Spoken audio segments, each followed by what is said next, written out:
Live from a grungy kitchen table located in Annapolis, Maryland's scenic and historic capital, it's the Maryland Crabs Podcast. With each episode, your hosts, Tim Hamilton, John Fernay, and the occasional guest will dive in and pick apart the stuff that really matters most to you. We're too lazy to actually solve any of these problems, but we can definitely stir the pot. From schools, politics, parking in the fire lane, to those horrible people who drive BMWs. And here with this week's episode, live from the kitchen table, Tim Hamilton and John Fernay. And we're back with the Maryland Crabs Podcast, and this time we're back in Annapolis, but we're going to be talking about Prince George County, and we'll get to that in a minute. But if you're just finding us, you want to make sure you follow us in all the right places. We have a Facebook page and a group, the Maryland Crabs Podcast. On Twitter, you can follow us at MD Crabs Podcast. Email is info@themarylandcrabs.com, or the website is themarylandcrabs.com, and you can catch all of our past episodes there and tune in for all of our new ones. And don't forget to subscribe. Yep, you can subscribe on iTunes, Google Play, iHeartRadio. You were supposed to get a hold of Spotify, but you haven't yet because I see that look in your face. You're not my boss, John. And this is John Fernay, and across the table is Tim Hamilton, and refereeing this fight this week, Prince George County Executive Rushern Baker. How are you, sir? I'm doing good. Glad to be here and glad to be the referee. I see your bracelet. You're a fraternity guy, Omega Psi Phi, right? That's very good, Tim. Yeah. Very impressed. Yes, I am. Yeah. Well, I know a lot of Omega Psi Phi guys, and they are diehard. So I'm a fraternity guy, but I don't have a bracelet. I should have brought my bracelet. Just in case people, it's really big. So yeah, it's real those big. Who can't see it, but it's that's got to be like a pound. Yeah. It's got it's their colors, which is purple and gold. Purple and gold. Right? Very. And it's we might have to put you online. That's like the Super Bowl ring of fraternities. Yes, that's right. So I was given this by the chapter in Prince George's County, Gamma Pi, but I pledged at Howard University Alpha chapter, where Omega Psi Phi was founded. Oh, that's yeah. And then what's the other big black fraternity? Omega Psi Phi and Alpha Phi Alpha. Alpha Phi Alpha, the first one, right? Which was founded in Cornell, and their beta chapter, the second chapter, is Howard University. It's amazing how long. For people who didn't pledge fraternity or sorority, I kind of get it, but it's amazing when you do. It just means a lot to you moving forward. I mean, I'm 46, and those are still the best people I know, and I still live by the principles. It's weird. I guess you see the same thing with like Boy Scouts, Eagle Scouts, and such. You know, it's interesting. So my wife pledged Delta Sigma Theta, which was the second, sorority of African American females. Kappa Alpha Psi was the first, and her sorority sisters are a tight knit group. So they just celebrated their 35th anniversary. Mm-hmm. Pledged at Howard University, and every year they get together. And my wife is sick, and there's a group of them that, especially when she was really sick, that came to the hospital every day just to see her for almost a straight month. So it's great. Yeah, it is. It is very, very They're the best friends you'll ever have, I think. It's sort of like, I think, if you're in the Army or the military, that's the same thing. Yeah, Although I got to be impressed that you're an elected official who's a fraternity guy, because if I was running for anything, those guys, I love them, but they'd have to disappear one way or the other. They just can't tell stories, the ones who pledged with me. So you're from Georgia? Originally from Georgia. I was born in Valdosta, Georgia, but my dad grew up in the military, so mostly on military bases. I don't think I lived in, as I tell people, I didn't live in civilian life until I was a teenager. Born in Georgia. My dad's last duty station was Massachusetts, so we call Massachusetts home. Mm-hmm. How did you end up in Prince George's County? Yeah, good story. I actually came to the Washington area to go to Howard University, and went there for undergrad. You're an attorney? I'm an attorney. And did you get your law degree at Howard? I got my law degree at Howard, and that's actually how I got to Prince George's County. When I was in law school at Howard University, I lived in Riversdale in Prince George's County. I always said, and my plan was not to stay in this area. It really was to go back to Massachusetts. Where in Massachusetts? Springfield, Massachusetts. That's really nice. Yeah, so Western Mass. I plan to go back there. And but I said if I ever stayed in this area, this is where I'd want to live, because you're close enough to the city, but it had a small town feel, which is what I like. I got married after law school, and my wife went to Massachusetts, and she hated it. She's from Richmond. And so that made your decision a little bit easier. We talked about it, and all of a sudden she said, "Nope, I hate it. We're moving." so we came back to this area, and we lived in Arlington, Virginia, for a while, and then D.C. And finally, when we were ready to buy a house, I won out. And we actually bought in Prince George's County. Now, is your wife from around here, this area? My wife is like me. Her dad did 30 years in the military, but she actually grew up in Richmond, Virginia. Okay, so she definitely wanted to be closer to Richmond than Massachusetts. So it made it easy for her, so she could go to her home church every Sunday. So how long have you been here? I came here in 1978. In Prince George's County, I've officially moved to Prince George's County in 1989. So I grew up in Montgomery County, and so I left and go to college in '88, and never really. My mother's still over there, but that was you remember DC at the time in the early '80s, mid '80s. That it was pretty bad. It was the murder capital of the country for about 5 or 10 years, something like that. But there was a lot of flight from Northeast DC and even parts of Southeast into Prince George's County. Yeah. So you saw, I think, that it was traditionally an African-American county until, I think, the middle of the century, and then it started to swing white. And then in the 90s, it kind of shifted back again. Yeah, I mean, we were part of that, probably that first wave migration from D.C. to Prince George's County. And you're right. It was around, it started in like the mid 80s, and then it continued. When we came out, it was 1989, but we weren't the only young couple, and we were very young then. We had just had our first child. But a lot of the folks, my wife worked on Capitol Hill. So a lot of the folks from Capitol Hill were actually moving to Prince George's County, especially African Americans. The unusual thing about my wife and I is most of the people that we knew from law school, med school, dental school, and those professionals were moving to places in Prince George's County like Mitchellville and Kettering, and really out there in the bigger houses. And we did something which was mostly unusual because it was really a trend that young white couples from D.C. who were moving out here did, and that is we moved to Cheverly. And the reason we ended up in Cheverly was because my wife was working on Capitol Hill, and her requirement to move outside of D.C. was she had to be able to get to work either by metro or driving in 15 minutes. So I had to find a place that she can actually get to her job. Now get to work. Get to work, that's right. And we did. So we ended up there.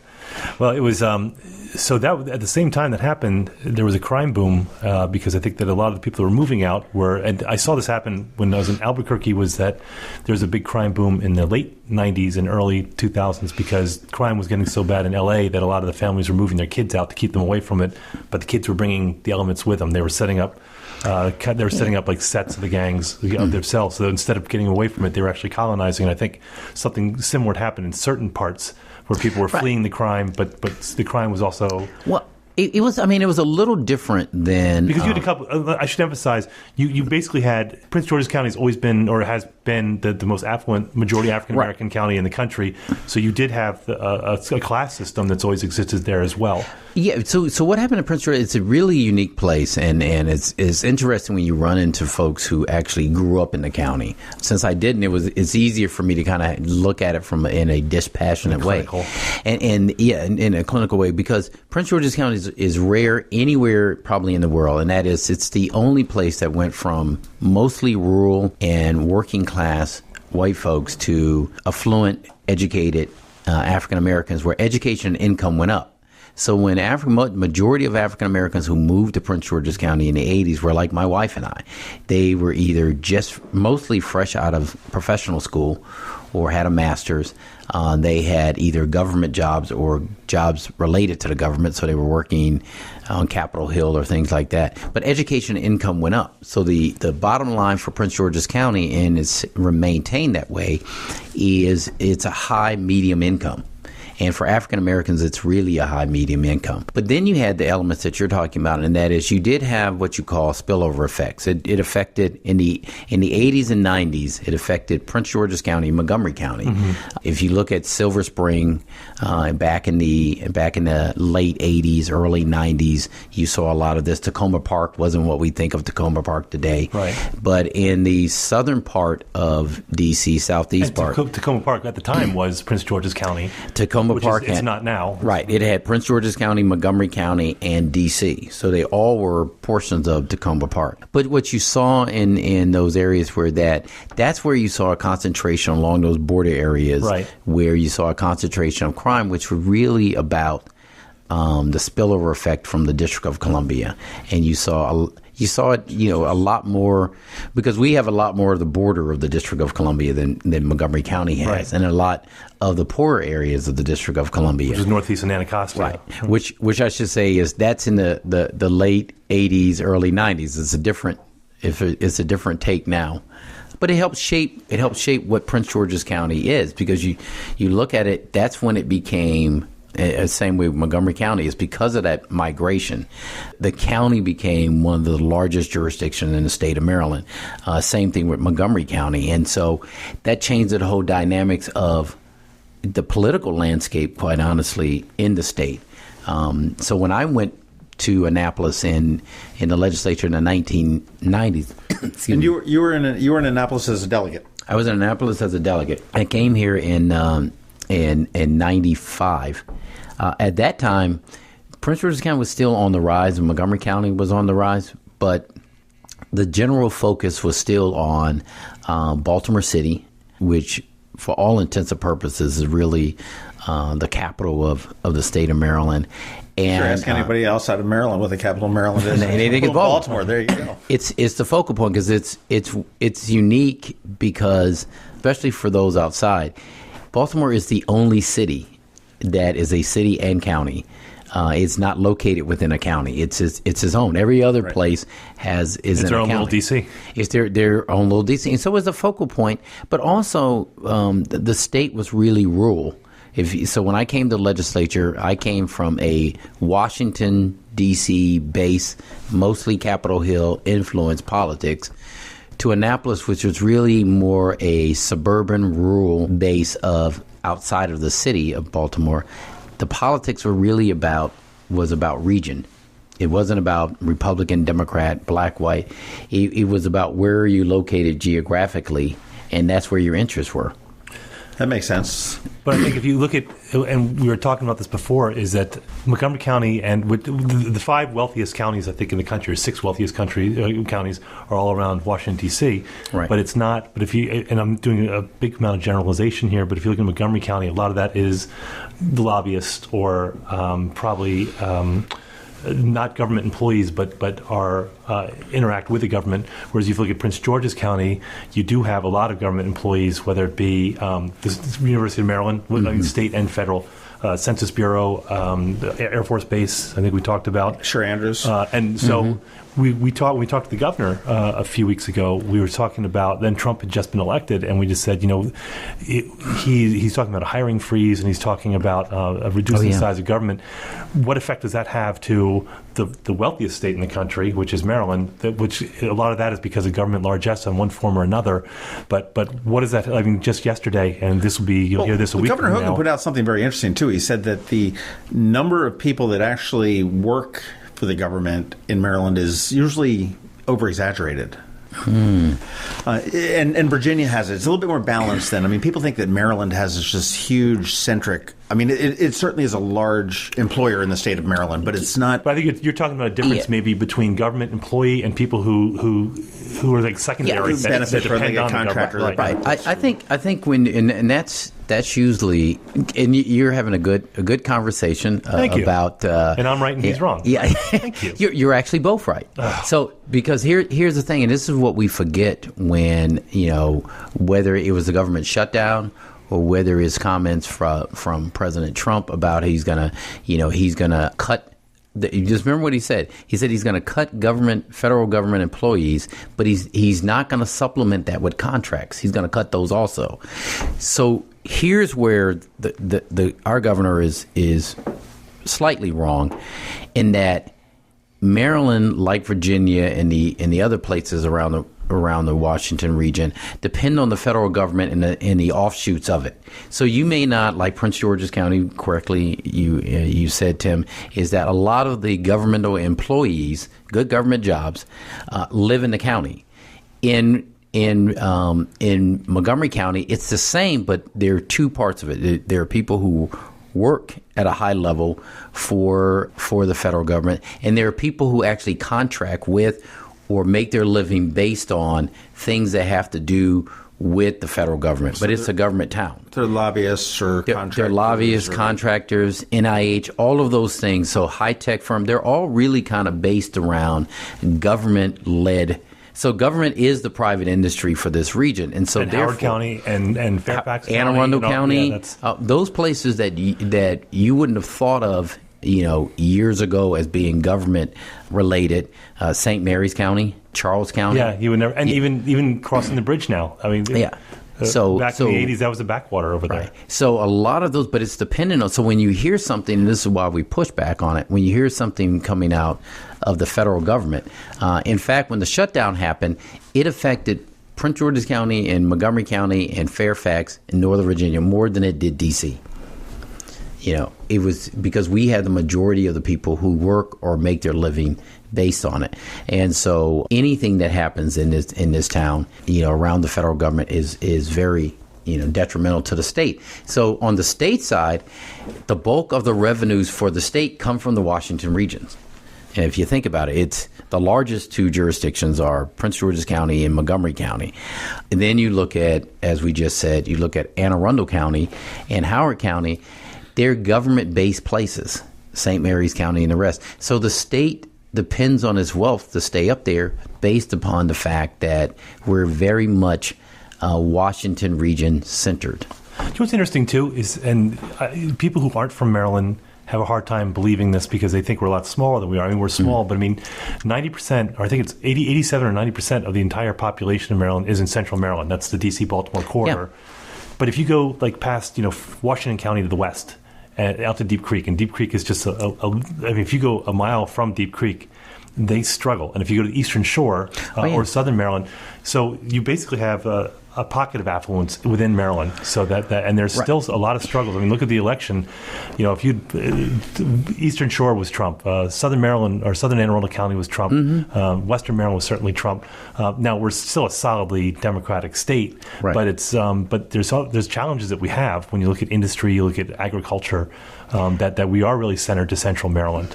We have our concentration of much like Prince George's County. You have your concentration of wealth in these really corridor areas. So it's you could now say it's the Montgomery County, Frederick, maybe City of Frederick area where you see a lot of that.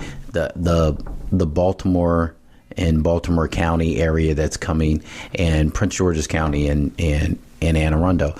But, that's where the concentration of, especially in Montgomery County and Howard County, where the concentration of wealth are. Then you go to the outer parts of it. As you said, you go to Western Maryland, Allegheny County, which has struggled for years. I mean, they're more identified with what's going on in West Virginia and Pennsylvania and the problems there with industries that have left. And culturally. And culturally. And if you go to the Eastern Shore, the far Eastern Shore, it's the same thing. It's like being in the South. Yes, it's like being in the South. And the other part of it is like being in the Delaware area.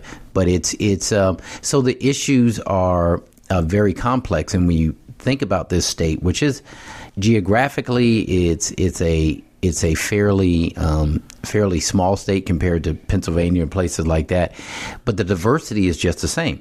When I became county executive, or actually, you go back to that. When I first got in the legislature, as I said, my wife and I. When was that again? You said it was 95 when I came down here. I was elected in 94. Yeah, what I noticed about the county itself, especially at that time, is where my family and my wife and I lived, it was really much a urban area. I mean, we were close to D.C. The lifestyle was really based upon what went on in the District of Columbia, and you pretty much went to restaurants, you shop. I mean, everything was that. And I would say the same thing with Silver Spring or Bethesda and places like that in Chevy Chase and places like that in Montgomery County. But you came down to Annapolis at that time. It didn't look like the Annapolis of today. It was more of a suburban area. Right. You know, you're at waterfront, but really wasn't a lot of there. And if you went, the same thing if you went to the county, if you went to the southern part, Akakie in Prince George's County, it was I don't know where that is. It's like, I didn't know where it was until I until I ran for county executive. I was like, oh my God, I thought I was in the country. I thought I was back in Georgia. But it's a very rural area. And then you would go to places like Bowie or Laurel in the county, and they were very much suburban, you know, or Fort Washington, an area. I mean, typical of what you would see. You know, our house in Springfield, Massachusetts, is really on the outskirts of the city. So it's more suburban than it is city. And that's what those areas look like. So you had 3 jurisdictions in one 500 square miles of a county. You had an urban center, you had a suburban center, and you had a rural center. But there's also that awareness. I always joke about this. When I grew up in Montgomery County, so the 70s and 80s, you know, we would be in Bethesda, and then we'd go to Georgetown because, you know, drinking age was 18, first of all. But I mean, Georgetown was our life. And I think if you grew up in D.C., Montgomery County, or Prince George's County, everything else was just kind of hypothetical. I mean, we moved to Annapolis. I couldn't have told you before we moved here what county this was. That's horrible on me. But I knew Baltimore County, but we didn't know the other counties because you had that myopic view. Your world was the inner suburbs of Washington D.C., and everything else was kind of other. It's just funny how things do change. And one thing that I do know is that Prince George's County has had some pretty significant changes over the years, and you had sort of indicated that before. And I would certainly think there's a lot more that have come in since November of 2010, when you were first elected county executive. And let's just take a quick little break. We're here with Prince George's County Executive Rushern Baker III. With the Maryland Crabs podcast. I'm going to add a third to my name. That just sounds more dignified. Yeah, it does. Maybe then you could run for office or something. But we'll be right back. Very few things in life are so precious and so irreplaceable that we all must do our part to protect them. The Chesapeake Bay is one of those things. You can do your part by contributing to the Chesapeake Bay and Endangered Species Fund. It's that little line item you'll see at the very end of your Maryland tax return. Any amount you give makes a difference, and it's tax deductible. I'm Peter Francho, Maryland Comptroller. Our bay and rivers thank you. Learn more about the Chesapeake Bay Trust at cbtrust.org. Don't miss AAMC's Denim and Diamonds Bash, an evening to remember with a cocktail buffet, silent auction, and dancing, all to support expanding mental health at AAMC. We need your support to help us double our county's inventory of mental health beds, allowing for the care of 900 patients a year right here in Anne Arundel County. Tickets available at aamcdenimanddiamonds.org. Special thanks to our presenting sponsors, the Chesapeake Bay Hawks, M&T Bank, and our platinum sponsors, Aerotech, AAMC medical staff, BB&T, Comcast, Homestead Gardens, Ken's Creative Kitchen, Tech Systems, What's Up Media, and 103.1 WRNR. And we're back here with the Maryland Crabs podcast, and we are in Annapolis at the Prince George's County offices down here, which I didn't even know they had, with County Executive Rushern Baker. And we've just talked a little bit about the history of Prince George's County, a little bit of the history of the county executive, how he got here from Georgia. He didn't take the midnight. He took the midnight train from Georgia into Prince George's County and just landed up at the Metro to get a job.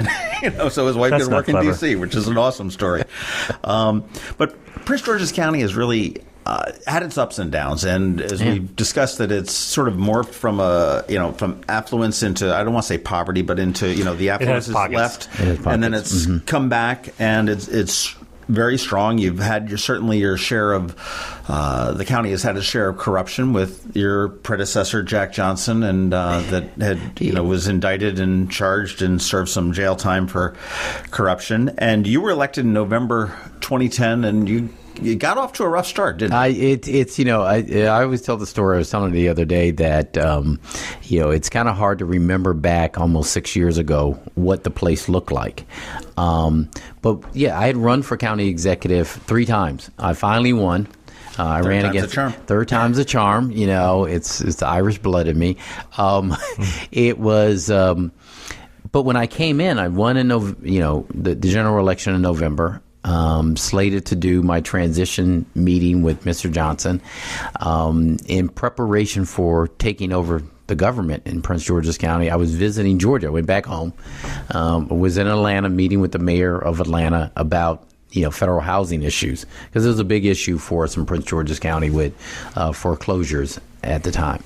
I'm in the meeting, and the great story, I hope I have time to just tell it real quick. Yeah, as much time as you want. So I'm in the meeting with the mayor, and I've got my phone with me, and it's buzzing, but I don't want to be rude to the mayor of Atlanta, who's helping me out, so I don't answer it, and I put it on silent. Well, John could learn from that. Yes. So you put it on silent, and then I had some staffers with me and who were outside, and finally one of them actually came in and said, "It's your mother on the phone."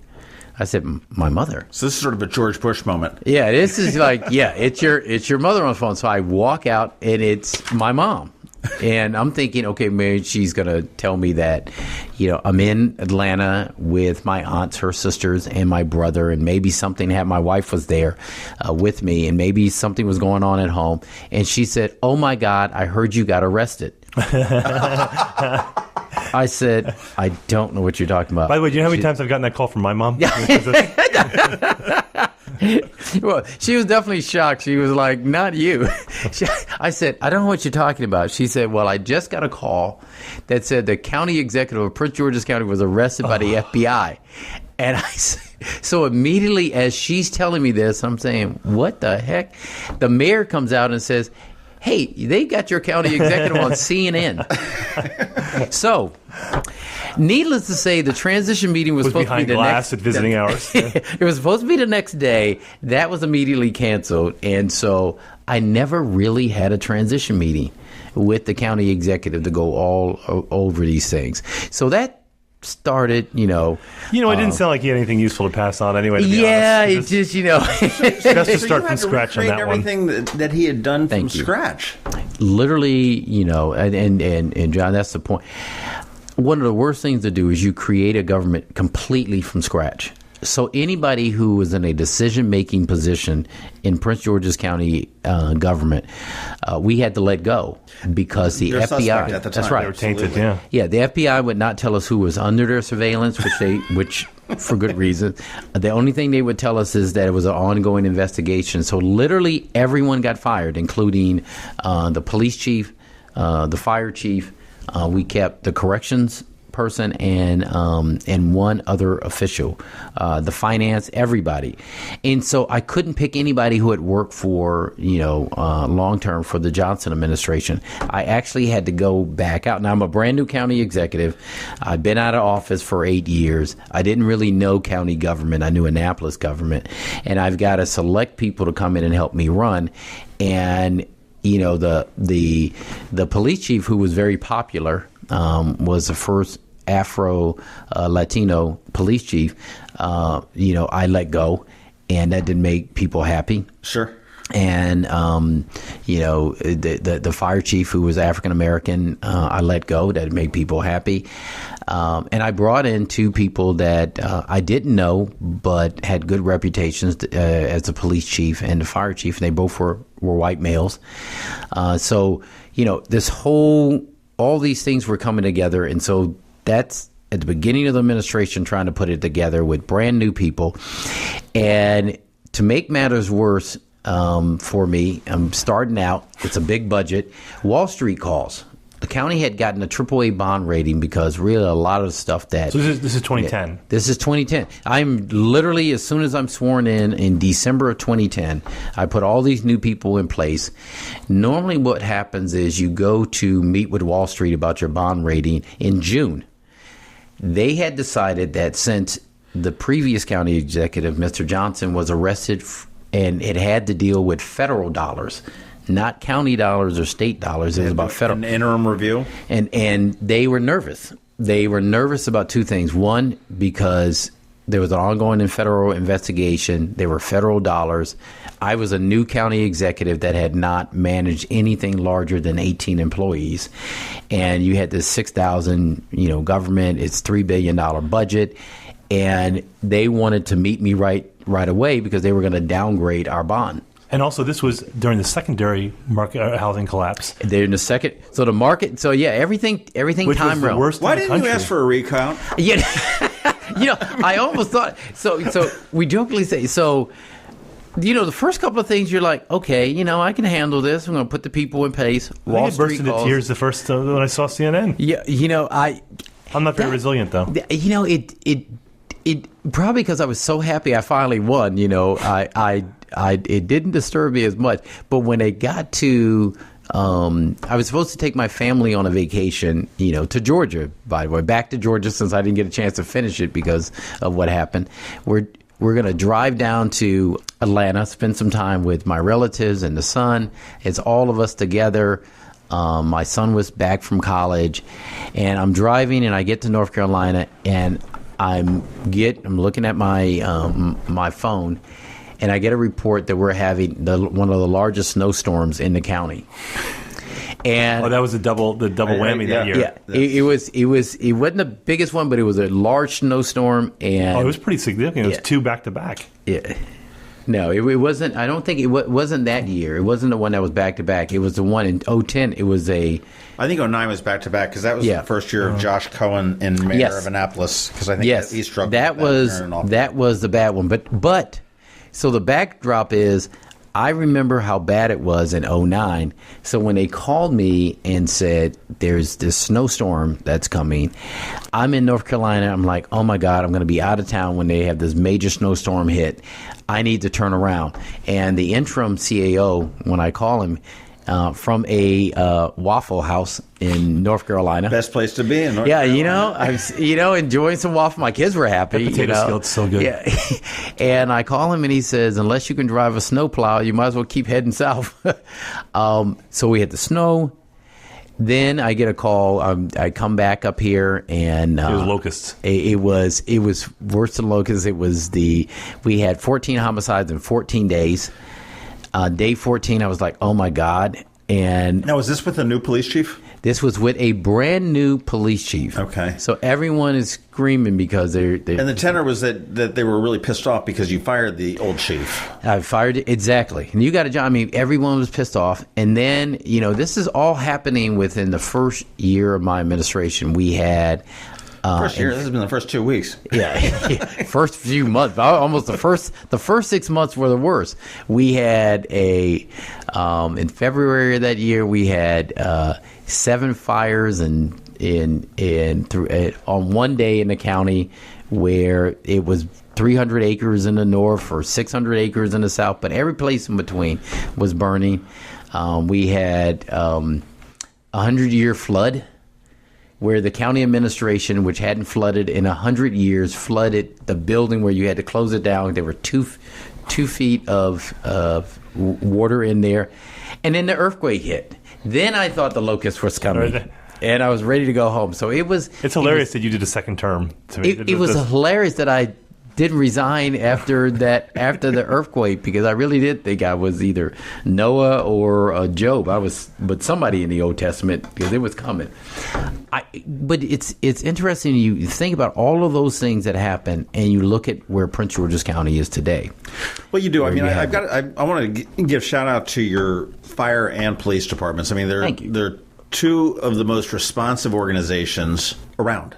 And I know I was on Steve Shue's one of his transition teams going in, and it was on the communications part of that. And one of the things they asked, they said, "Well, who do we look to?" And I said, at that time it was Julie. I'm like, no. PG County, they really have it. I mean, they turned around, they determined. I mean, with Twitter and their blog, and that was where you were going to get the information. It was there, and you knew. Credits. I mean, and how does somebody turn around something like this? I mean, right now, you've handled the murder problem. You can't do much about brush fires. I mean, they're going to happen, but I mean, you've got the violence is down, housing is up. Yeah, we're in. I mean, if you think about it, with it's really good people. We brought in the new police chief, who at that time was Mark McGaugh, who's now our public safety director. Put together a plan to really go out and emphasize how we increase not only just officers, but use policing smarter. And so we're down with crime in the county down to 30-year lows. And that's continued. We've continued to see the county in the right direction. With our fire department, we just our fire chief Mark Baker just retired, but under his watch, after all of those things, the number of firefighters and EMS personnel that we brought in is the highest that we've had in the county. To deal with fires around the areas, we built more fire stations, and we brought in more equipment.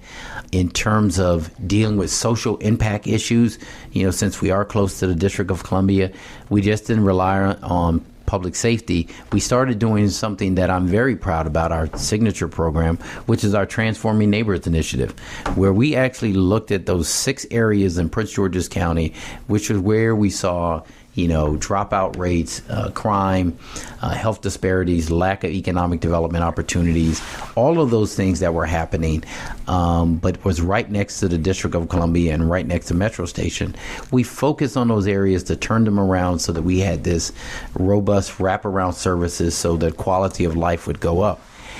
Doing all of those things and getting in the right people, unemployment in Prince George's County is at an all-time low.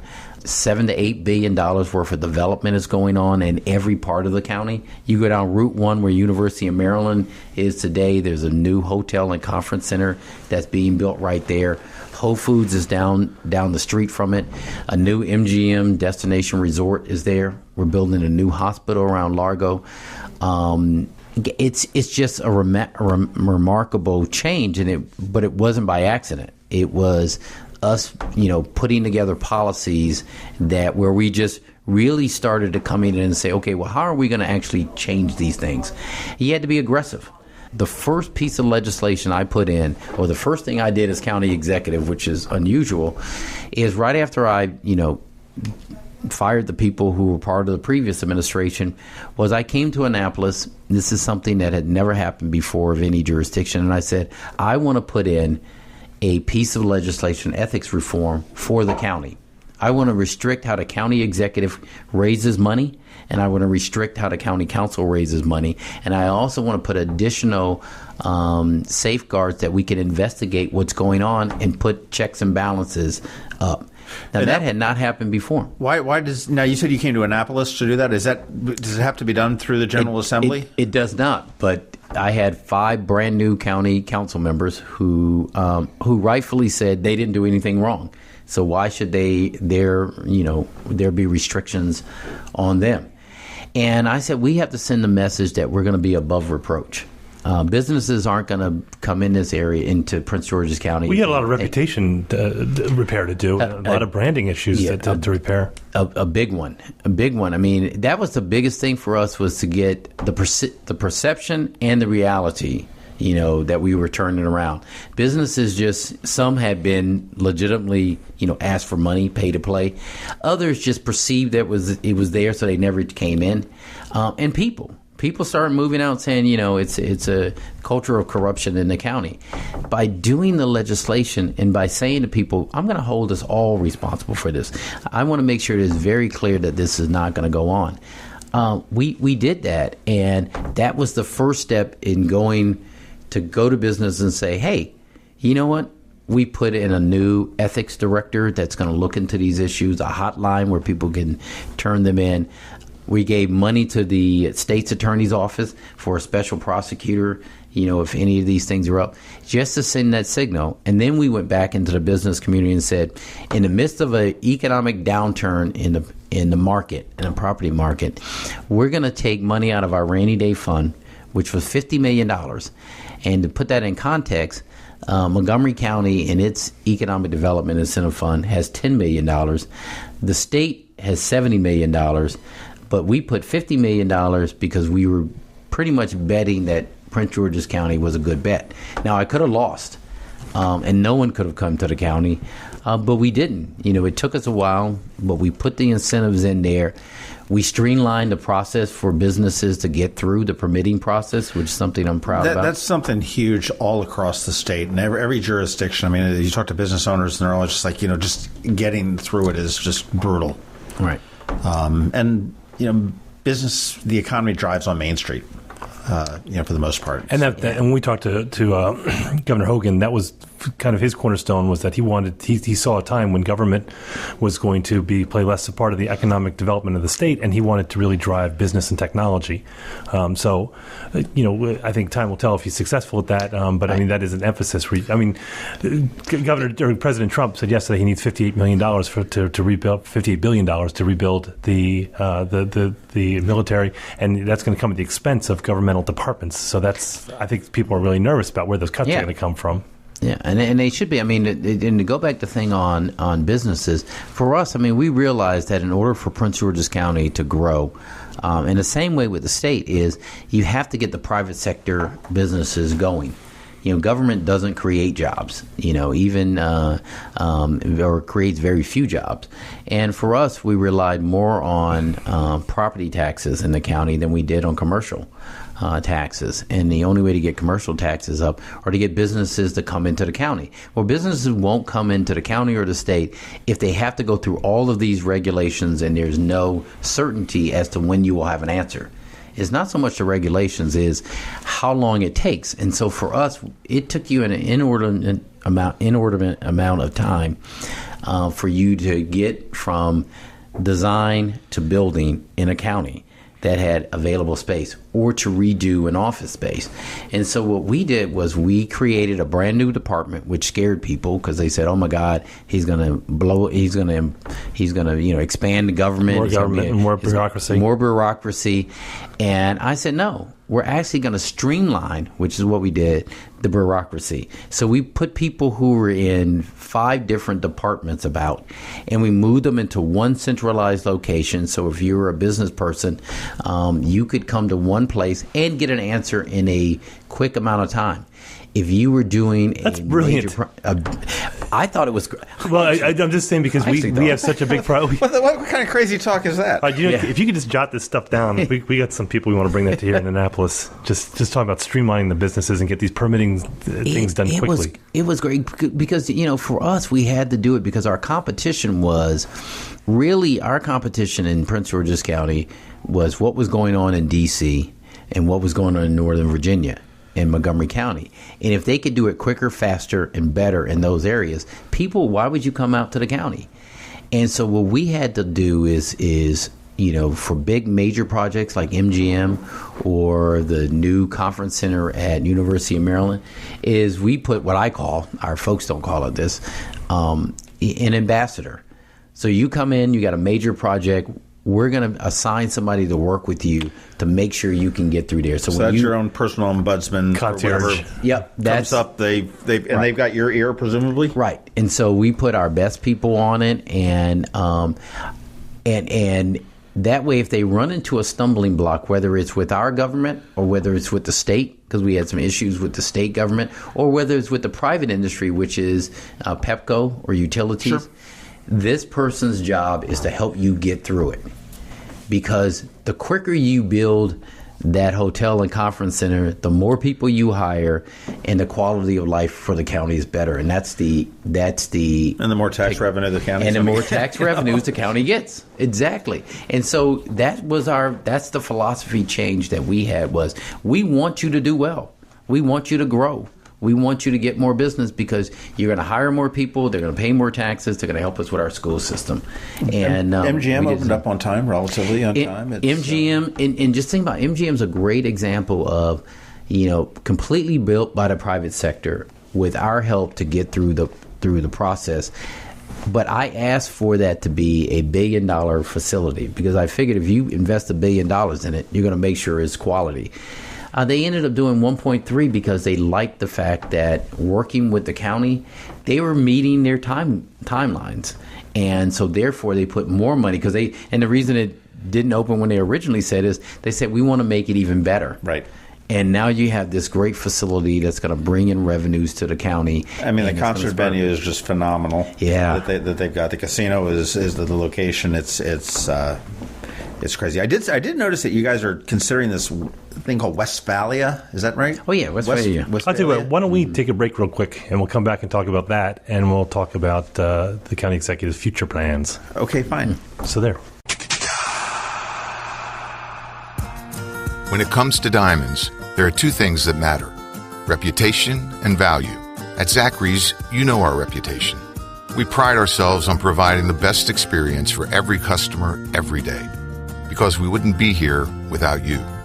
But what you might not know is that Zachary's is the only diamond importer in Annapolis. We cut a check for $500,000 and deal directly with the De Beers site holder to bring you the best quality diamonds. That's just one step away from a mine. So by the time a diamond gets to your hands, only 2 people have touched it, not 6. I'm Steve Samaras, and at Zachary's, we've spent decades cultivating relationships around the world to ensure we can offer the best value on a diamond. But the relationships we value most are the ones we create with our customers right here in town. Zachary's, online at zacharysjewelers.com. If it's a diamond, we're a good place to start. And we're back with Rushern Baker III and John Frenay III, Tim Hamilton. I'm a junior. My son's a third. Ooh, I like that.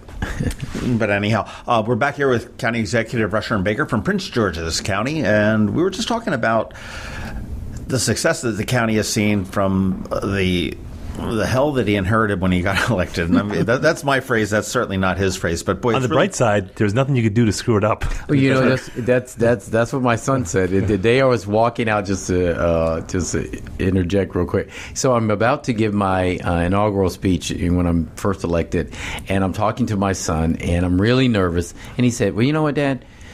Look at it this way. If you don't steal anything, you'll be the best county executive we've seen in 8 years." That was like, all you had to do was stay out of jail, and you're good. I was just like, only your children could put it to you that way. But anyway. But yeah, no, we're talking about MGM, National Harbor, and the success that it is seen there. And I mentioned Westphalia, Westphalia. Yeah, Westphalia. Westphalia, which is a community that is potentially planned for Pennsylvania Avenue and the Beltway. Right. I mean, it's a huge development, one of the largest in this area, where it's going to be mixed use, housing, apartments, also grocery stores, and the impact that's going to have on the Pennsylvania, the middle part of Pennsylvania Avenue and the central part of Prince George's County is phenomenal. So we're very excited about. Well, one question I have for that is that, and that seems to be like the gateway to National Harbor. In there, I mean, you've got Andrews that's right in that area as well. What is it going to do to the infrastructure on? I mean, because that tends to be a choke point for me whenever I'm heading south. Yeah, I think for any, and I said this to a hearing the other day. I mean, any major development project, the thing that is needed, and this is what we're lobbying for down here down in Annapolis, is infrastructure dollars, and those, most private industry, almost all development, they don't pay for the infrastructure. They expect the counties and the state to come in and help out with that. Same thing we're doing to attract the FBI is we're putting the money in for the roads and the infrastructure. So you're essentially waiving the impact fees that would normally be assessed to a lot of these. Right, but you're also not even just waiving them. You're also putting that's your commitment to the development project and making it ready. National Harbor would not have been done if it hadn't been for the fact that Woodrow Wilson Bridge cracked. And the federal government had to repair that, and that required that also the District of Columbia, Virginia, and Maryland put transportation dollars in there for the infrastructure. Well, Bud Schuster could have fixed that a long time ago, but he sent that money to Route 99 in Pennsylvania. That's what they did in the day. But once it was done, since you had to do the infrastructure for the interchange, it allowed the biggest, most expensive part of National Harbor to take place. In Westphalia, what we're saying to the state, because this really is a state issue, is the revenues that come back from development projects like Westphalia or like National Harbor, where you're on state roads, we need your help with it, because it not only benefits Prince George's County. If you're in National Harbor, you're on 210. The traffic that's coming is coming from southern Maryland. That's really a Charles County, St. Mary's, Calvert County, and Prince George's County. The same thing with Route 4. It's really about traffic that's coming from here. The east. From the east. But that's a tough sell because you want people to pay for you have to convince them that it's even though it might not impact them directly, just go, well, you've got to pull a lot of jurisdictions together to pony up and ante up. But Tim, you just hit what has to happen at the state level, because the only people who can talk about that is really at the state level. Because if I go to the president of Charles County commissioners and say, hey, I want you to pony up some of your state, he's like, well, no, it's Prince George's County. But really it's impacting the residents of Charles County. They're the ones who are really stuck in traffic. Our folks are having a problem getting onto the traffic, but the people who are stuck in traffic are coming from St. Mary's. You know, my daughter, middle child, went to St. Mary's College, and it was just hell getting down there.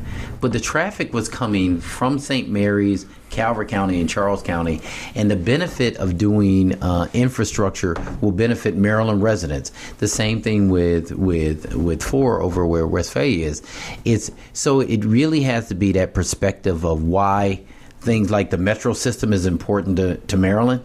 Is not just important to Prince George's County and to Montgomery County. It's important to Anne Arundel County, Howard County, and those places. I never thought about that. Just the problem that you have coordinate, like that would be like Anne Arundel County going to Calvert County saying, hey, do you want to pony up some money for Route 2 repairs? And they're saying, no, it's in your county. It's in your county. Not understanding that. And so, well, I think they understand it, but it's whoever's downstream is the one who's picking up the tab at the end of the night. What we've said since I've been county executive, and what I'm saying now is I've gone to my colleagues in these other areas and said, you know what?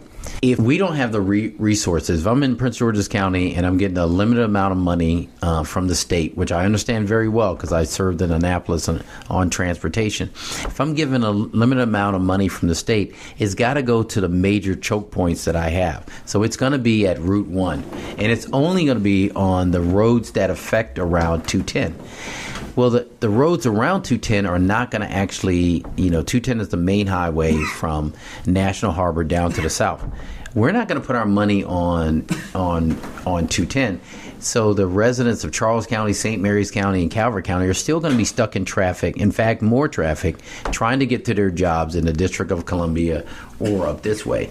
So it behooves us as a region to go into the state and say, we need you to do something about this because too much of us are spending time in traffic. I'll give you a quick example. Actually, and I'm just thinking about this, sorry to interrupt, but there's no other county that I could think of in the state that is at the nexus of the traffic than Prince George's County, because Montgomery County, you don't have all that traffic coming from, certainly from Frederick. I mean, you get some amount, or from northern Montgomery County, but I mean, you're at the nexus of between the Baltimore and D.C. corridor and the south. But here's my point. You see where it works because on the purple line, that was a combination of Prince George's County and Montgomery County saying, hey, our citizens are really stuck in this area that affects the two of us.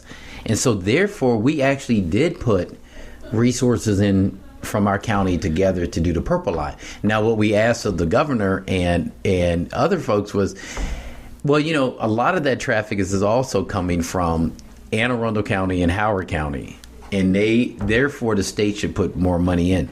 But we actually did come together. We came together on ICC, whether you're for the ICC or not. But Prince George's County, Montgomery County came together. Okay. Absolutely. Well, I'll tell you, we're going to let you go because I know you've got to do a testimony pretty soon. And I want to thank County Executive from Prince George's County, Rushern Baker III, here for coming in to talk with the Maryland Crabs. Tell them where you can find us, Tim. You can find us at the Maryland Crabs. We have a page and we have a group on Facebook. You can find us there. You can find us at MD Crabs Podcast on Twitter. John is I in Annapolis on Twitter. I'm Tim Hamilton 47 on Twitter. Info at themarylandcrabs.com or at themarylandcrabs.com on that's our website. And we're out of here. Yeah, we're out, right? All that stuff because the county executive has to teach me the Omega Sci-Fi secret handshake before we go. Thank you for coming in. Thank you. Enjoyed it. Thank you. This has been the Maryland Crabs Podcast with Tim Hamilton and John Fernay. Sure to follow them in all the regular places, Facebook, Twitter, YouTube, and online at themarylandcrabs.com. Take a moment to rate us on iTunes. Now, get the hell out of my kitchen. Seriously, go! You're still here? It's over. Go home.